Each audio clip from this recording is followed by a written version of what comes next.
Hello കൂട്ടുകാരെ, എല്ലാവർക്കും നമസ്കാരം. ഇന്ന് ഞാൻ ട്രെൻഡിങ് ആയ വിഷയത്തെക്കുറിച്ച് പറയാനാണ് വന്നിട്ടുള്ളത്. വേറൊന്നുമല്ല, ഷുഗർ കട്ട് ഡയറ്റ്. പല ആളുകളും സൗന്ദര്യം വർദ്ധിക്കാൻ, തടി കുറക്കാൻ ഒക്കെ, അല്ലെങ്കിൽ ഒരു ഫീലിംഗ് ഗുഡ് കിട്ടാനൊക്കെ നമ്മുടെ ഷുഗർ കട്ട് ഡയറ്റ് ഫോളോ ചെയ്യുന്ന ഒരുപാട് ആളുകളുണ്ട്. പക്ഷേ നിങ്ങളൊന്ന് മനസ്സിലാക്കുക, ഷുഗർ അപ്പാടെ ഒഴിവാക്കി കഴിഞ്ഞാൽ നമ്മുടെ ക്വാളിറ്റി ഓഫ് ലൈഫിൽ ഒരുപാട് മാറ്റങ്ങൾ വരും. ഉദാഹരണം പറയുകയാണെങ്കിൽ, പഠിക്കാനിരിക്കുകയാണെന്നുണ്ടെങ്കിൽ പെട്ടെന്ന് മറന്നു പോവുക, അല്ലെങ്കിൽ ഫോക്കസ് ചെയ്യാൻ പറ്റുന്നില്ല.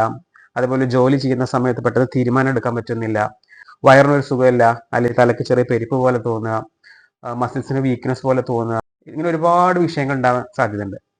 ഇതിൽ നിന്നൊക്കെ പറഞ്ഞു വരുന്നത്, നമ്മുടെ ബ്രെയിൻ ഫങ്ഷൻ ചെയ്യുന്നത് 70% ഗ്ലൂക്കോസ് എന്ന ഫ്യൂവൽ അല്ലെങ്കിൽ ഭക്ഷണം, ആ ഒരു എനർജി കൊണ്ടാണ് ബ്രെയിൻ വർക്ക് ചെയ്യുന്നത്.